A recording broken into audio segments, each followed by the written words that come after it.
ecstatic. It's like husband and wife. You're deeply in love with each other. You get in a big argument, and you may not say anything at all, but you feel it. And the tension is there, and the stress is there, and the separation, the alienation, the rejection, and all the rest. God doesn't want us living that kind of life. That's the way it began. But people choose oftentimes to live separated from Him, and so they have to suffer the consequences as a result. Now, when we think about the nature of it, the feelings that a person has, the feeling of loneliness, where does that come from? Well, for example, if there's a death of someone you love, whether it's your husband or wife or a child, a parent or a dear friend, that gives us a sense of loneliness. That doesn't maybe last a long time, but you see, listen to this. Some loneliness is for a moment and some is for a lifetime. It depends upon how you respond to it. And so death causes us to feel lonely and to feel that loneliness deeply. Divorce, for example, and separation that happens in people's lives is what? It's a pulling away. It's a tearing away. It's a separation. You had two people who've lived together for a pretty good while, maybe a very, very long time. And when you tear those two people apart, it may look simple. This is the deception of it all. It may look simple. Well, you go your way and I'll go mine. Sorry. There's so much of you in her and so much of you in him. You may pull away physically, but there's all this emotion. You see, but if it was so simple to say, well, you go this way and I'll go the other. But it's all these intricate details of emotions and thoughts and history that's down inside of you. And so that's what makes separation, divorce, so horrible and so painful. It is a separation, it is an alienation, and there's an awesome sense of anxiety that goes with it. The very idea that you feel, for example, that you don't have any relationship with anybody. And there are many people who can't say, oh, I have a wonderful relationship with him, with her. They don't have any relationships. They've isolated themselves for one of a number of reasons. And so what do? They have built this wall around them that says, I will not be hurt again. And when you build a wall around you, you not only shut people out, but you shut yourself in. And so listen, so what do you have inside that wall? Me, myself, and I. That can get real boring. And not only that, it can cause great loneliness besides some other things that happen. There's a feeling, for example, of condemnation of God. If a person feels condemned by God, then there's no way to have any peace and joy and contentment. And so one of the primary reasons that people feel lonely is that they feel God's condemned them. Why? They look back in their past and they see sin in their life and they say, well, I know I've asked God to forgive me. Did he forgive you? Yes, he did. And then usually following yes, he did is but. But what? But I don't feel like it. And so as long as you feel condemned by God, you're going to feel lonely. Why? Because, listen, your Creator created you for himself in a place in your life for him that nothing else, no one else can ever fulfill. And therefore, if you feel condemned by God, you will never have peace, never have joy, never have contentment in your life. Then there's the whole feeling that many people have, well, I'm unworthy, I'm unfit, I'm unwanted, I don't have any value. When people have a very, very poor self-image, they're lonely people. Because what they feel is this: nobody wants me, nobody likes me, nobody wants to be my friend, nobody wants to invite me, nobody wants me a part of their life, and it's this absolutely continuous condemning of themselves. You talking about loneliness. That creates awesome loneliness. And listen, it doesn't stop with a feeling. I'm here to tell you, it will affect your life. It will affect every single aspect of your life. Loneliness, listen, is a major issue. And there are millions of people around us who are very lonely. They don't know they're lonely, but if you listen to them, you don't have to listen very long, and after a few moments, you find that it begins to trickle out in their conversations, in their relationships, the way they treat other people, the way they respond to people.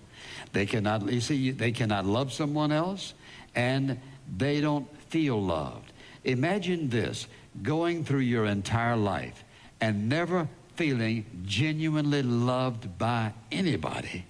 That has to be torment. And that can't do anything but create loneliness. God never intended that you and I would live our lives without feeling loved and the ability to love someone else. But if you are genuinely lonely, it's going to be very difficult for you to love someone else until you're able to handle that, until you're able to deal with it. One of those feelings, for example, is this. When you have joy and you're excited about something, and listen, you have nobody to share it with. Because life is all about sharing. It's all about relationships. And when people are lonely, they don't feel like they can. Who wants to listen to them? That's the way they feel. Who wants to listen to me? Who cares about what I care about? Well, people oftentimes do, but we don't give them the privilege of expressing it. And so oftentimes a person will go through situations and circumstances in life, sometimes hard times. They don't have anybody to share it with. Listen, when you're going through the valley, everybody needs somebody to share their valley experiences with. When you're on the mountaintop, part of the joy of being on the mountain is having somebody to tell about it. And yet, people who are lonely don't feel they even want to, because they feel they may be rejected. They feel like nobody cares. And you see, it's like living in a cocoon. It may be one cocoon among many other butterflies, but you're still in the cocoon. And life isn't what you want it to be, isn't what God planned for you. And there you are suffering silently. It distorts your whole view. It distorts your view of yourself. It distorts your view of God. It distorts your view of other people. You don't see them. In other words, it's hard for you to see that somebody, listen, it's hard for you to see that somebody could be excited about you. And when the Bible says that he rejoices over us, somebody says, hey, wait a minute. There's nothing about me that God could rejoice over. That's because you don't see yourself the way God sees you. And I think there are many wonderful people who have great assets and abilities and talents and skills, and oftentimes beautiful people. But their self-image is so poor, and their loneliness has so overpowered them, it's very difficult for them to believe that anybody could want them, anybody could like them, anybody could want to be with them, anybody could want to be their friend. Why? Because that's the way they feel. That's the damaging part of loneliness. Now we're talking about where it all started. Well, one of the places it starts is, for example, early in childhood. That child comes along and they feel neglected by their parents, or the parents don't care, and they do neglect them. And sometimes it's not because their parents neglect them, it's because of the circumstance. And I can think in my own life that the first thing I remember in life, and I don't know why this is so pictured in my mind, it's like me standing off and looking at myself at that moment in life, and I was sitting in the middle of the bed. The walls in this house, wherever it was, and I think I know where it was, there was one kerosene lantern on the wall, and I was by myself, and I had an earache, and I was crying. And so, because my father died when I was 9 months of age, my mother had to sort of put me out and let other folks keep me, and this lady kept me, and that lady kept me, and all these folks who kept me, I couldn't even name them all. And I lived in 17 different places the first 16 years of my life, and evidence of insecurity, naturally. And so when I look back and think about that, when I first started the school, my mother had to go to she worked in the textile mill, so she had to go to work early in the morning, and I had to get up, and she taught me very early how to cook an egg and some bacon and a piece of toast. And so when I left to go to school, I left alone. When I came home, I was alone. I can still see that big black long key we hid under the brick, and I would put in the doorknob. I can still see that lock, and I would turn it and think, I'm going to be by myself. I remember that. And so I look back in those days and see how that affected my life. It affected my life in lots of ways. It created great insecurity. It took me a while to believe that God really and truly loved me. It took me a while to be able to understand that God's love was more important than anyone else's love, and that somehow, in spite of all that, that he loved me, no matter what I felt about myself. And so I said in the beginning, and I want to say again, it isn't the fact that you go into these lonely times in your life, it's how you respond. So by the grace and the goodness and the love and mercy of God, I turned to him because he's all I had. And the fact that I had no one except my mom, whom I loved dearly, and she did all that she could, but she couldn't take the place of a father, and she couldn't take the place of genuine relationships, and she couldn't help the kind of life we had to start out with. And then when I had a stepfather, I was like the fifth wheel or the third party, ostracized, not wanted, shut out, condemned, and you name it. In spite of all that, He saved me early in life, and as a result, I turned to Him because He's all that I had. And He taught me in the midst of all that loneliness that I always had Him. And that's why one of the first things that I began to do after I was saved is to memorize some favorite scriptures. And one of them was, I will never leave you nor forsake you. That was a basic anchor verse. And my anchor verse for all of life is Proverbs 3, 5, and 6. Trust in the Lord with all your heart. Lean not to your own understanding. In all your ways acknowledge Him, and He will direct your path. That is, I had that assurance. And so there are different reasons people are lonely. And so somebody says, well, do you feel sorry for yourself? Absolutely not. I don't want anybody's pity. I'm just simply saying that there are reasons people grow up like that, because God can deliver us and overcome that in a person's life. And so the question is, why do you feel lonely? I'll give you lots of reasons as we talked about here. There are lots of reasons, but you can overcome loneliness. And when you do, here's what happens. You begin to realize you don't have to live that way. And what you'll discover is you'll discover people want to be your friend. You'll discover people like you, that people can love you, and that you can be loved by somebody else.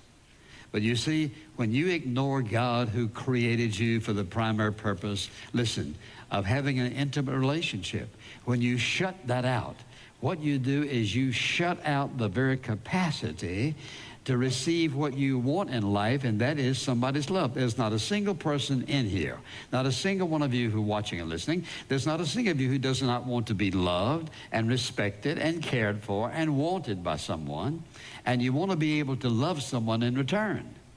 Loneliness is devastating to a loving relationship, because a person who is in deep loneliness, they just can't. You want to, you desire to, but you just can't.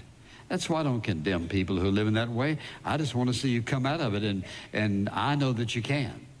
I know that it doesn't make any difference what the circumstance is. God can deliver you from that loneliness. Now let's think about something here, and that is when I think about the people that experience this in every area of life. President of a corporation, he starts out and everybody thinks he's a great guy. He's working down here with everybody else. Finally, he gets to be the president. He's not out there shaking hands. Those people not around him. All of a sudden, he's very lonely. Here are people who retire, just can't wait to retire. Don't have to go to work. Or what's missing? All those relationships that you enjoyed, all those people you worked with, all them sweat and tears that you experienced. In other words, all those things, those people around you, relationships, you needed each other, you worked together, and now all of a sudden you're by yourself. That's why retirement can be devastating, unless you have a purpose and a goal and ambition and a vision to keep living and accomplishing something worthwhile. That's why I say, because the Bible teaches it, that retirement is not biblical. Why? It's not biblical because God knew exactly what would happen. You would lose something that you didn't realize that you cherish. You say, well, I work around a few people I don't like. Well, you don't dislike all of them. And so those people around you is what makes a difference. Relationships are missing. There's a separation. There's a disconnection. You can go through every facet. I think about pastors, for example, at times. And people put them up on a pedestal, and then they don't want anything to do with them. In other words, they put them up on a pedestal, and then they can't find any friends. But I decided in my first church, I'm going to have friends, whether they like it or not. We're going to be friends, and so I've never had that problem. I've always had a bunch of friends, and I've got friends in this fellowship that I'd do anything in the world for, and because we all need them. And I'd hear people say, well, if you're going to be the pastor of a church, you can't have any close friends. And I said, well, watch and see. For the simple reason, listen, every person needs friends, and people in ministry especially need close, intimate friends, because you're